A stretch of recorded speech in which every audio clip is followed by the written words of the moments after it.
Hello and welcome to the debate. I'm your Rafiq Bal, and in today's show we'll be deliberating on two very important topics. The first being the major development that the whole world is talking about at the moment. It's the volatility in the Middle East with regards to how the situation has escalated and the sensitivity of the situation. It has increased timesfold.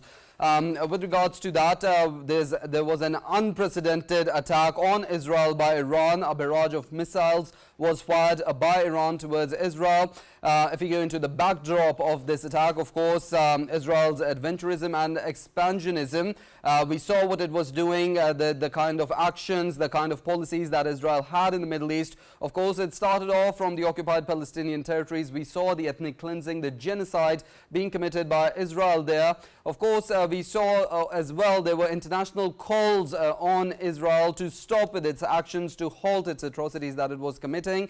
But Israel did not pay any heed to those international calls. We also saw a lot of protests that erupted. America saw its own version of the Arab Spring with the university protests. There were a lot of university protests in the university campuses in Europe as well. We saw there was a wave of demonstrations and protests in the Middle Eastern countries and even in South Asian countries as well, countries like Pakistan, which condemned Israel's actions and of course stood in solidarity with the Palestinian brethren, as they have always done. With regards to that, we saw that Israel, it did not pay any heed to what the world community was calling for, and it continued with its aggressive and radical policies. We also saw that Israel did not stop in the occupied Palestinian territories. It expanded its designs into Syria, Yemen, and of course Lebanon. As we've seen recently, there was the pager blast, what we saw happening in Lebanon, and with regards to those pager explosions, the world community termed it as global terrorism on part of Israel, as they termed it as war crimes and a violation of all international laws and norms. There were also many international calls in the United Nations General Assembly as well, in the United Nations Security Council. An order was passed by the International Court of Justice, but we saw Israel blatantly violating even the order of the ICJ. With regards to the escalation that is currently underway and the volatility that has reached an all-time high, the United Nations Security Council is underway currently. With regards to that, there was a statement by the United Nations Secretary General as well, Antonio Guterres, with regards to the escalation in the Middle East. And he said and he called for a ceasefire and called for an end to these hostilities and this escalation.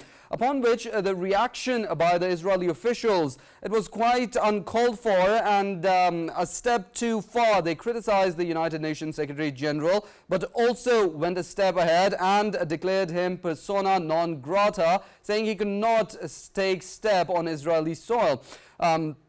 The world community, what we've seen after this escalation, the world community stands polarized. On one hand, we see Israel and a few of its allies standing on Israel's side, and on the other hand, we see the whole world community standing by the Palestinians, standing by those people that are being oppressed and are facing these atrocities, this radicalism and extremist hegemonic designs.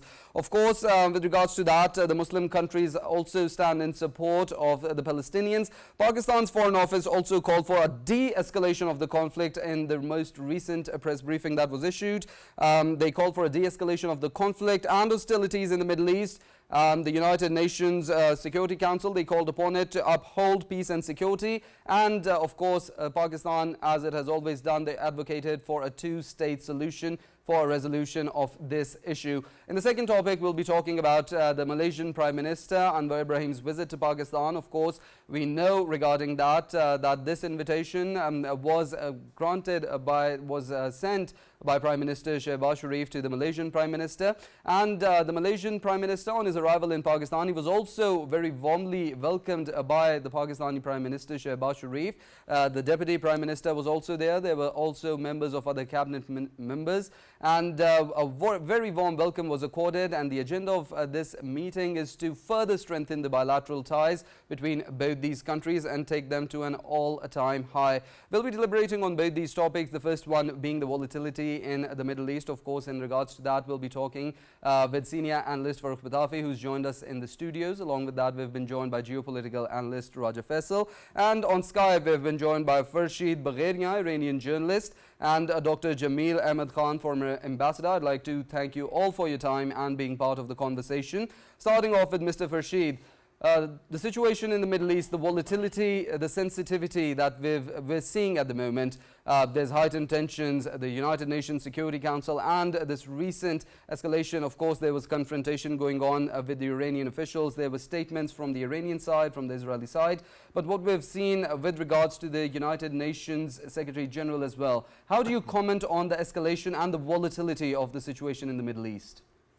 Thank you very much for your invitation. First of all, my regards to Mr. Jamil Khan and the other invitees in the studio. Let me share the latest news with you that Mr. Biden, 3 minutes before, announced that he will not support, he means the United States will not support any airstrike by Israel to Iranian nuclear infrastructure. This is the most important point that from last night till now is happened, because just now the United States is not supporting any war and is not trying to devastating this war or spreading over this war in the Middle East. This is a very important point. It means that we are seeing that Israel itself is getting de-isolated. Last night, something happened very important. The Muslim world, the Muslim community, and the Christian community came together.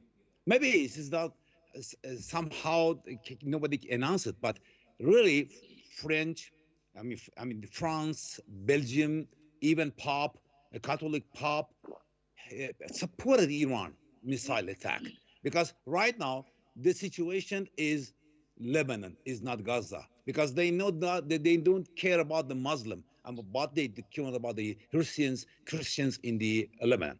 Let's talk about your question. The situation in Iran is from the 7th of October of last year it has no intention to spread over the war. And Iran with rationalism and government state behavior, trying to keep this war as a regional or smaller than regional. But the only actor in this world that needs war to survive is Israel itself. And it's better to say that Netanyahu and his administration and nobody else. Look at the quotes last night made by the Mr. Netanyahu. We will get the Middle East in the fire. We will put the Middle East in the fire all around the Middle East. But nothing happened. You know what?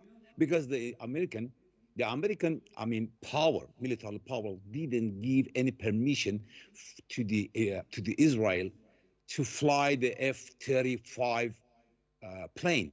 This is very important. Israel is getting isolated, and Iran knows that. Pakistan knows that. If the Muslim community right now supporting themselves with Christian community right now, we can force the Israel to sit on the table, but unfortunately Israel is not the actor that hear any norm and any laws, and his behavior is just mass murdering and genocide. Thank you very much. It's enough because Mr. Jamil Khan is waiting for. So, yeah. Just a follow-up question regarding what you were saying. I understand that when Hamas's head was killed in Iran, and then of course Hezbollah's leadership was also assassinated, there was going to be some kind of a response. But one would have actually expected that the way those attacks were conducted by Israel were cloak and dagger, so the response will also be something of the similar sort. But we saw this barrage of missiles that were launched, which missed to hit anything. What do you think Iran achieved out of this? Let me clear something, because the level of analysis of any government is different to me, because I'm a person, I'm an analyst. But the way of reading the situations and reading the events by government is different. Our government decided that to blame the Israel and Mossad that the actor of the assassination of Mr. Haniyeh in Tehran, for example, and Mr. Sayyid Hassan Nasrallah in Lebanon. I believe that Israel and Mossad, without American support and without MI6 support, is nothing. Believe me, is nothing. Because, look, please get back some 2 weeks before. Mr. Netanyahu and his cabinet was about to be resolved. But right now, Mr. Netanyahu is the hero for Israel. But until last night, was the hero. What happened? It was the American counterintelligence support, because the pager blast, the radio blast was not made by Mossad. It's just planned before, many months before, maybe many years before by Americans. And this is the main fact between me and the other, the government and maybe you.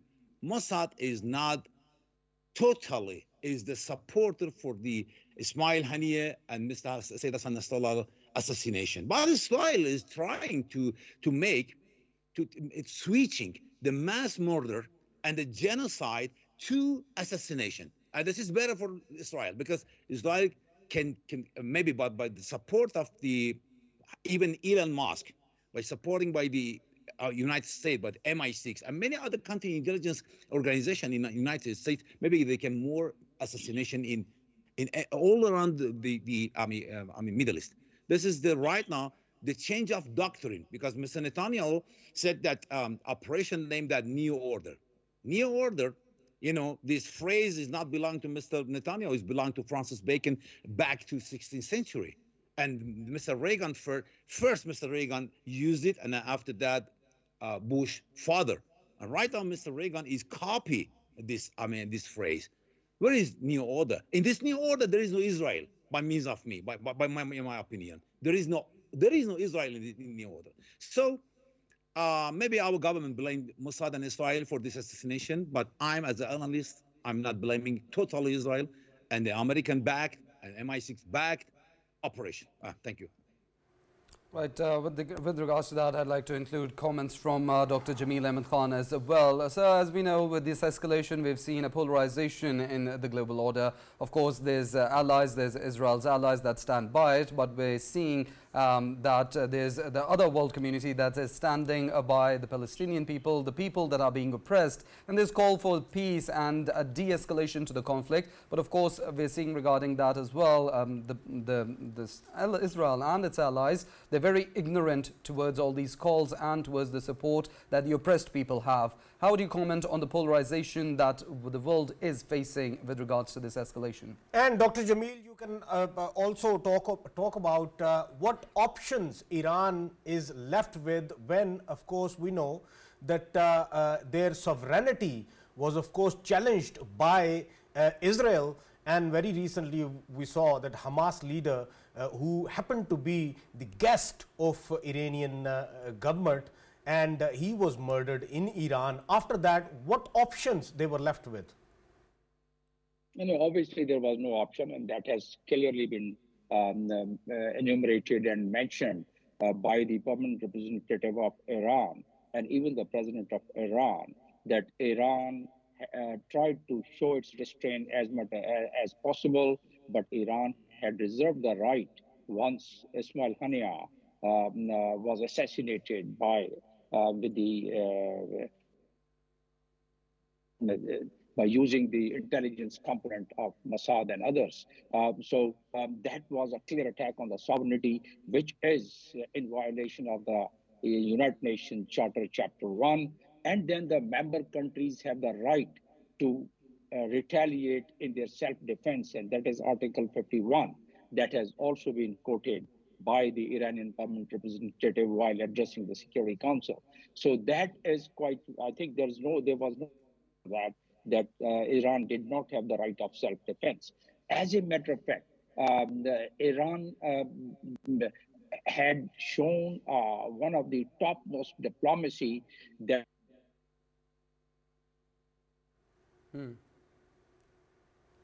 Dr. Jamil, Dr. Jamil, we're having trouble hearing your voice. If we'll try to reconnect with you, and of course, with regards to that, as we were talking about this development and this escalation, Raja Faisal, I'd like your views when we talk about how, as you also mentioned, Iran having the right to defend against Israel, and we also saw Israel earlier. They had attacked Iran's consul general in Syria as well.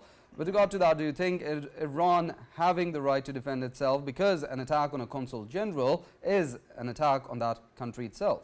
Of course, Rafi, when we talk about Iran's state guest, obviously Hamas leader was state guest for Iran, and it was a huge embarrassment when actually he was eliminated by Israel within the territory of Iran. And I think Iran at that time reserved the right to respond, and this is the only way they could respond through.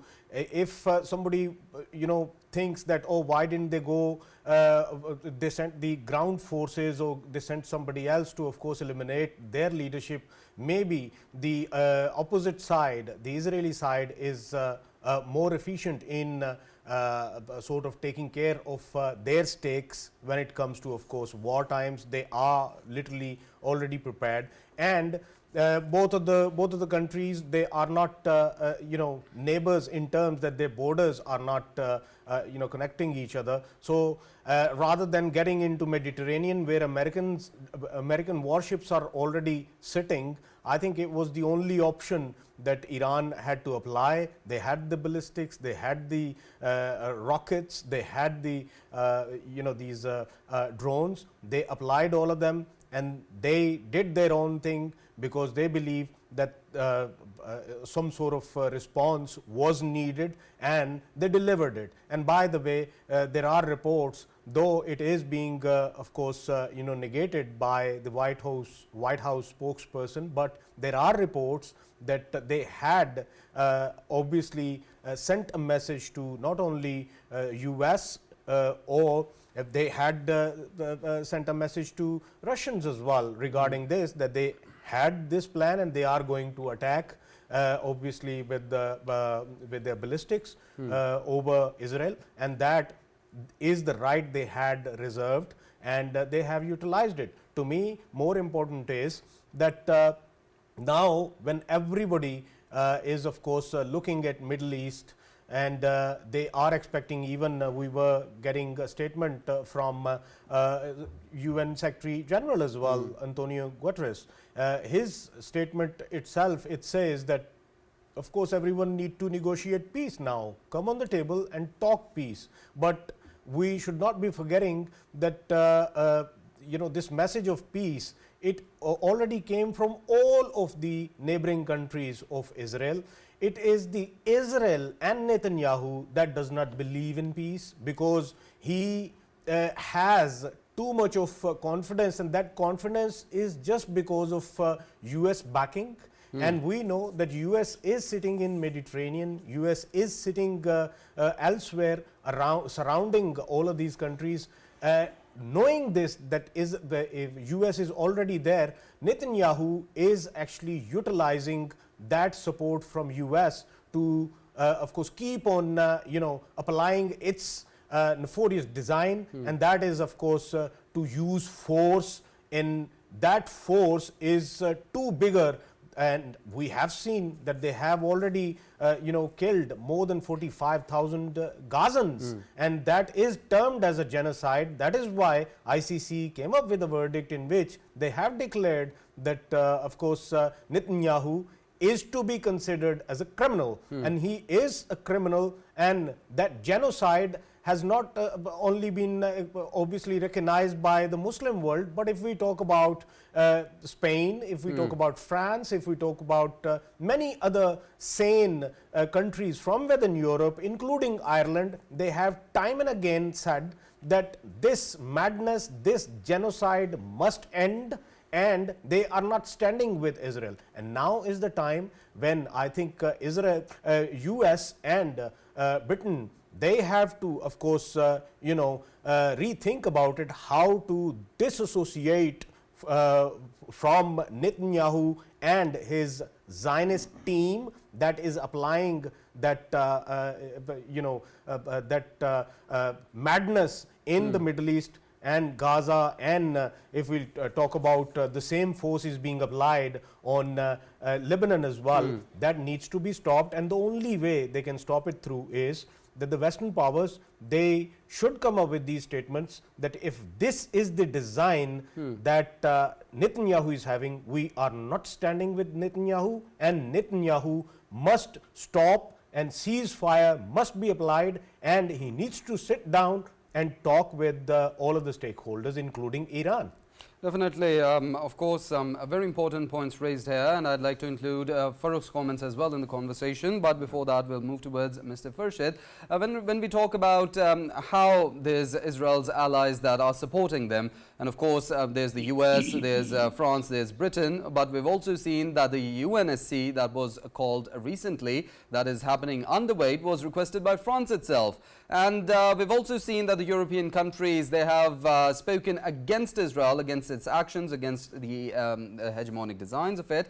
And of course, one of the biggest strategic allies of Israel itself being the United States, they're the champions of human rights. And of course, when its ally is committing genocide, ethnic cleansing, and of course, there's repeated calls by the international community, do you think there's a responsibility on Israel's allies itself, and how they can disassociate themselves from what is happening, the hegemonic and hegemonic designs of Israel, because they pose a threat to the posture that these countries have been also posing?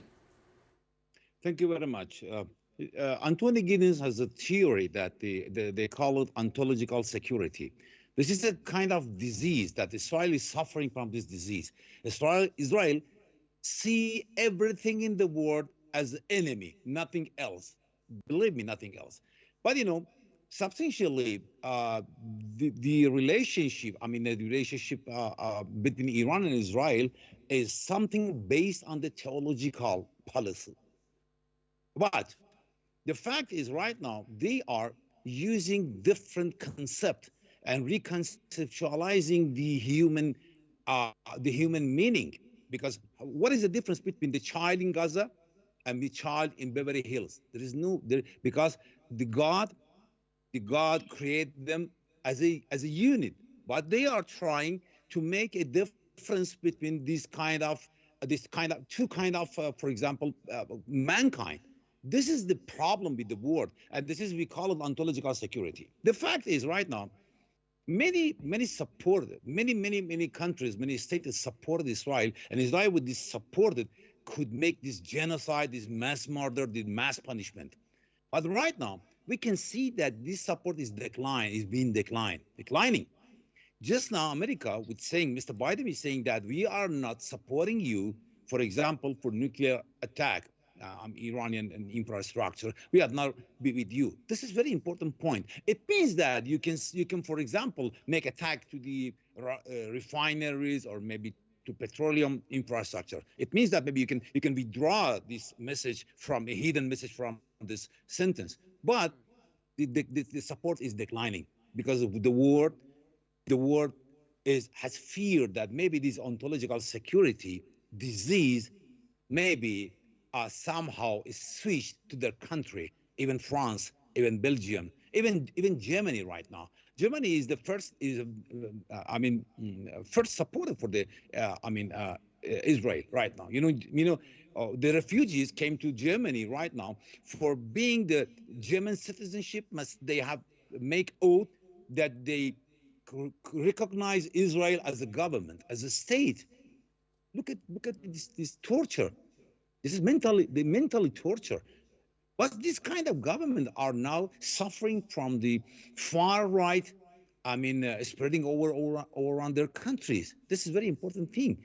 And Israel is like a metastase, is like a cancer cell for the world right now. So we believe that the support for Israel is not lasting, and no longer lasting. Believe me, even in the United States, the support is reducing, and the people and the quantity of the supporters is reducing. For example, remember the Mr. Netanyahu in the Congress, House of Representatives, and he has his speech. The Democrat I mean, exit the hall, just only I mean, Republican applause him. This. It means that the cleavage is being shaped in all countries and states in the public.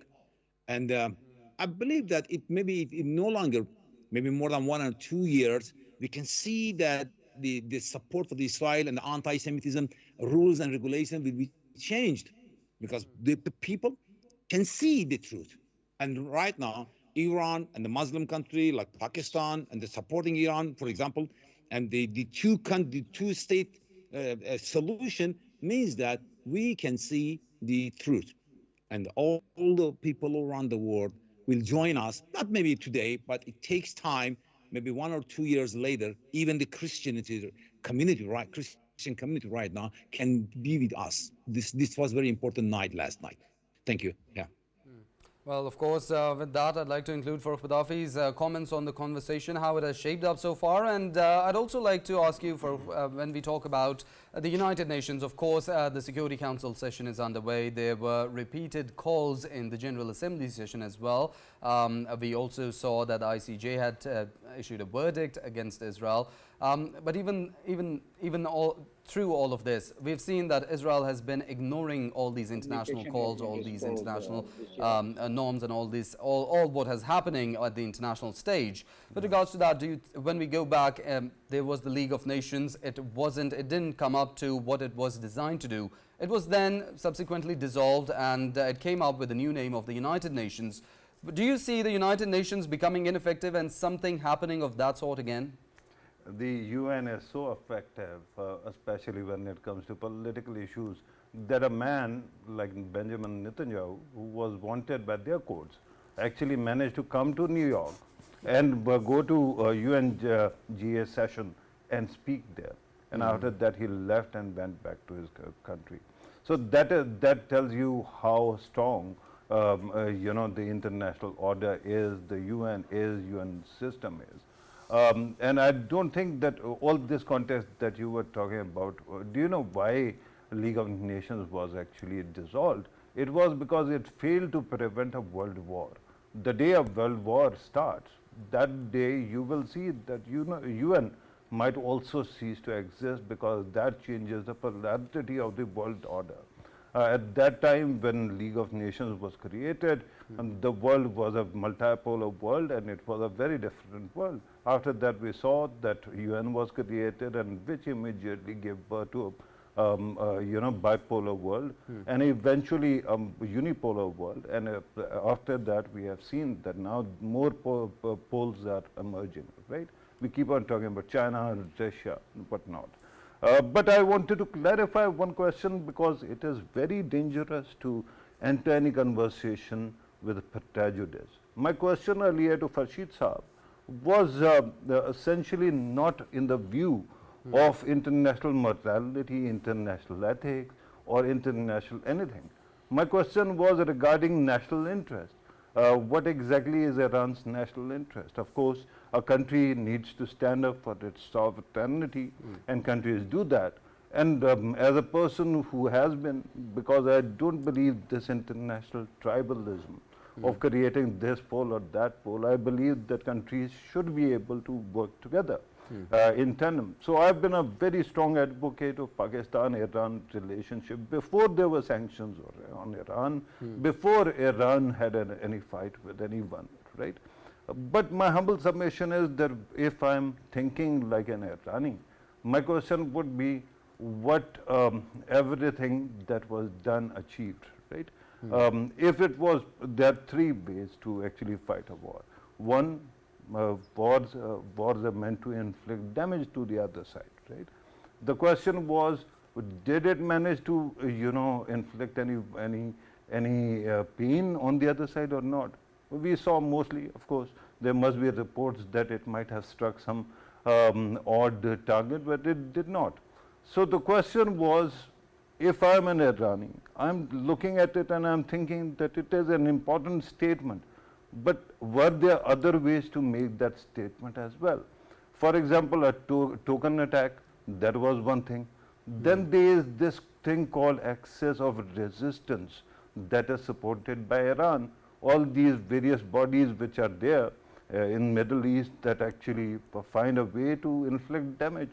And then of course there could be some other kind of tokenism, going to the UN, walking out for protesting. So the question at that time, because in the end what is happening, Netanyahu heads a state that is apartheid state, whether you like it or not. They have actually bulldozed a community, killed, ethnic cleansing has taken place in Gaza. If you want to give it any other name, that is your choice. But this is what has happened. And the attention should have been on what? The attention should have been on the victimhood of Gaza. And immediately what Netanyahu does is pivot away from Gaza so that attention shifts and people stop thinking about what they have done to these innocent people and immediately starts focusing on Lebanon. And what happens then? Because of the escalation, because of Hamas's leader's assassination, Iran is provoked. Eventually Iran actually answers, and then immediately it becomes an international issue. And once it becomes that, Gazans are forgotten by the world community, and this is my concern. Now the question whether Iran was within its rights, of course it was. Whether the method, and Farshid Saab did a great job of answering the question by actually telling that Iran, when Israel was attacking Iran or individuals in Iran, it wasn't alone. There were other countries which were helping it. And Iran, of course, does not have the kind of capacity or technology or expertise, right? So I understand that. But in the end, remember that the biggest problem with any kind of conflict is this desire to pick a side, to actually be tribal about it, right? And which is very legitimate, because inequality is such that Israel has so much enormous power, and then it has support of so many other countries. But then when you look at the consequences of things, media, for example, all over the world, I kept on looking at media channels changing. I kept on changing channels, and channel after channel, there was this hunger. And I'm not kidding. And I'm talking about CNN, I'm talking about RT, I'm talking about whatnot, every channel, to celebrate some kind of war. Do you know why? Because that gives you ratings. Because if ratings are there, of course, you are selling your product and things are great. But at what cost? People die in the war. If you are going to go for an international war, that can be achieved. But my empathy, my sympathy with Palestinians and with Iran is there. But do I want a larger conflict? And this is the problem with the entire tribal media ecosystem. Western media asking you to pick a side and just stand with that side. Israel is good. And no matter what it does, if Palestinians are being killed, they asked for it, right? No agency needed for Israel, it is an automatic machine. Similarly, when we talk about it, should there be a bigger war, right? You get the complexity of these issues. So anybody who says that things should not be viewed from a complex set of lenses, actually it does you a disservice. In the end, beautiful people of Iran deserve equality with any other country in the world. Beautiful people of Palestine also need some kind of equality, parity within this system and outside that system also. But is it not up to us, people who are learned enough, people who are equipped enough to actually deal with complexity, to understand what are the nuances of it and what are going to be the consequences? So my question, once again, in the end, it will be the same. I understand that there has been escalation. I get it, why Iran did it, and why other people might be actually pushing back as well. But if I'm an Iranian, what did it achieve for me? Because in the end, the money that is spent is going from Iranian coffers, right? So this is a simple question. That's a very important question that you raised, and of course the points that you deliberated on, that's something that one should ponder about, and of course should be deliberated upon and emphasized on more and more. Dr. Jamil, I'd like your comment with regards to what you think would transpire from this escalation, what has already happened. What would be the way forward from here? Escalation, it appears the escalation is not going to really be stopped. Ideally, we are debating that the world should just join their hands and heads together to stop Israel. It has not happened ever since the Zionism movement was established, 1897, Switzerland onward. Israel was created 1948, and they totally bulldozed about 530 villages of Palestinian and pushed them, in a narrow place. And then 67 again, they captured the territory of Palestine. Later on now, what they are doing is ethnic cleansing. There is a purpose for it.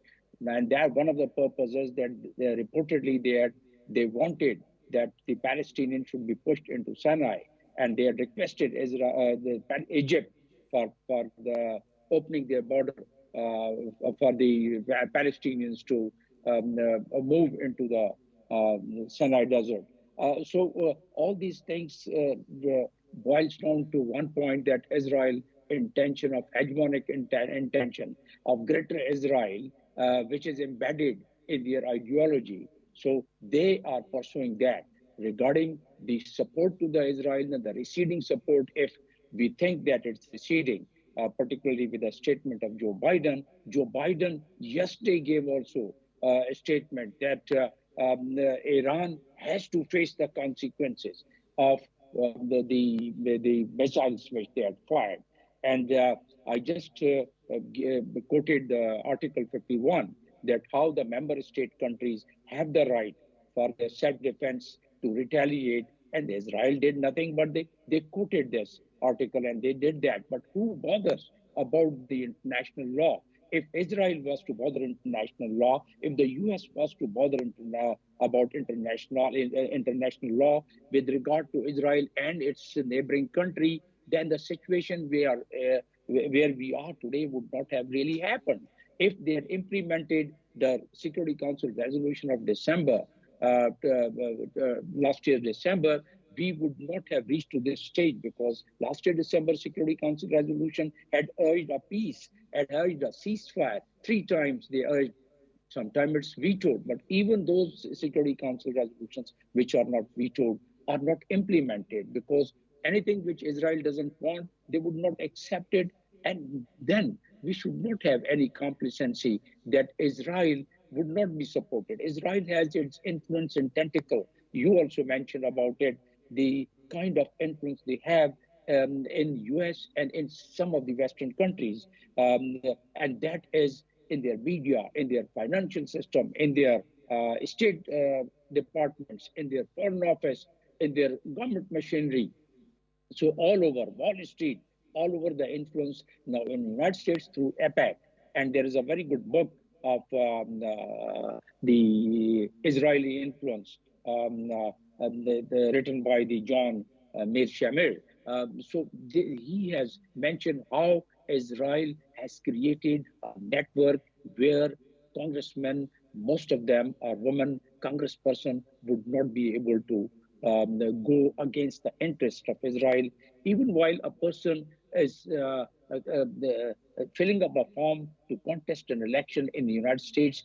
They are approached by the APEC, and that APEC gets an undertaking signed from such candidate, and if they don't, then they do not support, and they do not provide the financial support, and therefore all these congresspersons. Definitely, with regards to that, we'll wrap up the first segment. Of course, there was a very important point. Public. Yes, Yes, Dr. Jameel, thank you for the insights and, of course, your valuable contributions to the conversation.